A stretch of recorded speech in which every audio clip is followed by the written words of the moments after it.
परमात्मा के महान उज्ज्वल तेजपुंज, गोलोक, वैकुंठलोक और शिवलोक की स्थिति का वर्णन तथा गोलोक में श्याम सुंदर भगवान श्री कृष्ण के परात्पर स्वरूप का निरूपण शौनक जी ने पूछा। सूतनंदन, आपने कौन सा परम अद्भुत, अपूर्व और अभीष्ट पुराण सुना है, वह सब विस्तार पूर्वक कहिए। पहले परम ब्रह्मखंड की कथा सुनाइए। थी वह ज्योतिर्मंडल नित्य है और वही असंख्य विश्व का कारण है। वह स्वेच्छामय रूपधारी सर्वव्यापी परमात्मा का परम उज्ज्वल तेज है। उस तेज के भीतर मनोहर रूप में तीनों उत्तम सौती ने कहा, मैं सर्वप्रथम अमित तेजस्वी गुरुदेव व्यास जी के चरण कमलों को वंदना करता हूँ। तत्पश्चात श्रीहरि को, संपूर्ण देवताओं को और ब्राह्मणों को प्रणाम करके सनातन धर्मों का वर्णन आरंभ करता हूँ। मैंने व्यासजो के मुख से जिस सर्वोत्तम ब्रह्मखंड को सुना है, वह अज्ञानांधकार का विनाशक और ज्ञानमार्ग का प्रकाशक है। ब्रह्मांड पूर्ववर्ती प्रलयकाल में केवल ज्योतिष्णोंज प्रकाशित होता था, जिसकी प्रभा करोड़ों सूर्यों के समान ही लोक विद्यमान है। विप्रवर तीनों लोकों के ऊपर गोलोक धाम है, जो परमेश्वर के समान ही नित्य है। उसकी लंबाई चौड़ाई 3 करोड़ योजन है। वह सब ओर मंडलाकार फैला हुआ है। परम महान तेज हो उसका स्वरूप है। उस चिन्मय लोक की भूमि दिव्य रत्नमयी है। योगियों को स्वप्न में भी उसका दर्शन नहीं होता, परंतु वैष्णव भक्तजन भगवान की कृपा से उसको प्रत्यक्ष देखते और वहां जाते हैं। अपराकृताकाश अथवा परम व्योम में स्थित हुए उस श्रेष्ठ धाम को परमात्मा ने अपनी योग शक्ति से धारण कर रखा है। वहां आधि, व्याधि, जरा, मृत्यु तथा शोक और भय का प्रवेश नहीं है।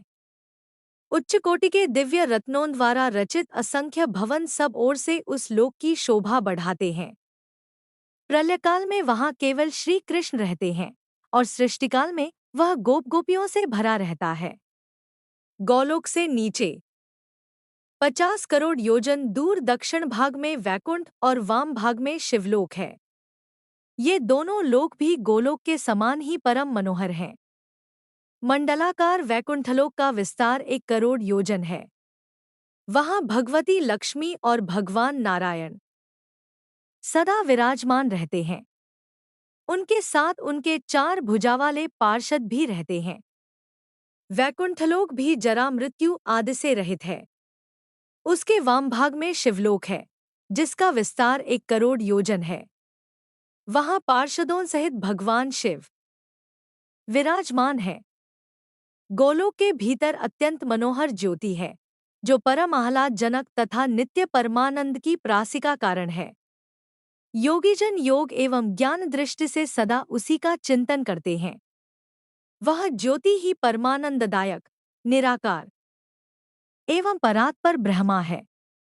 उस ब्रह्म ज्योति के भीतर अत्यंत मनोहर रूप सुशोभित होता है, जो नूतन जलधर के समान श्याम है। उसके नेत्र लाल कमल के समान प्रफुल्ल दिखाई देते हैं। उसका निर्मल मुख शरद पूर्णिमा के चंद्रमा की शोभा को तिरस्कृत करने वाला है। उसके रूप लावण्य पर करोड़ों कामदेव निछावर किए जा सकते हैं। वह मनोहर रूप विविध लीलाओं का धाम है। उसके 2 भुजाएं हैं। एक हाथ में मुरली सुशोभित है। अधरों पर मंद मुस्कान खेलती रहती है। उसके श्रीअंग दिव्य रेशमी पीतांबर से आवृत हैं। सुंदर रत्नम आभूषणों के समुदाय उसके अलंकार हैं। वह भक्तवत्सल है। उसके संपूर्ण अंग चंदन से चर्चित तथा कस्तूरी और कुमकुम से अलंकृत हैं। उसका श्रीवत्सभूषित वक्षस्थल कांतिमान्य कौस्तुभ से प्रकाशित है। मस्तक पर उत्तम रनों के सारतत्व से रचित किरीट मुकुट जगमगाते रहते हैं। वह श्याम सुंदर पुरुष रत्नमय सिंहासन पर आसीन है और आजानुलंबिनी बनमाला उसकी शोभा बढ़ाती है। उसी को परब्रह्म परमात्मा एवं सनातन भगवान कहते हैं। वे भगवान स्वेच्छामय रूपधारी, सबके आदिकारण, सर्वाधार तथा परात्पर परमात्मा है। उनकी नित्य किशोरावस्था रहती है। वे सदा गोपवेश धारण करते हैं।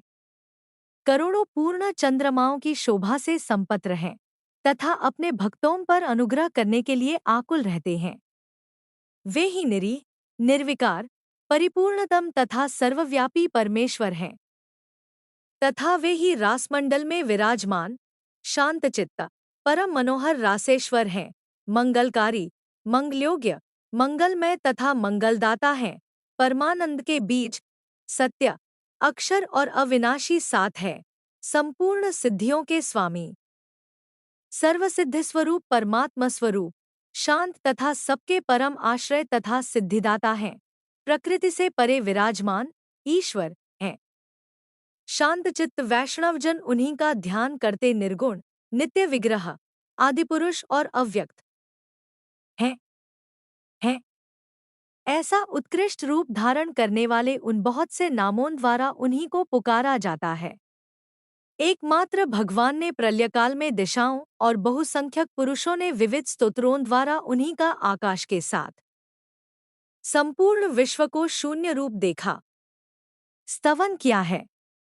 वे सत्य, स्वतंत्र। अगर आपको हमारी वीडियो अच्छी लगी तो लाइक और सब्सक्राइब जरूर करें।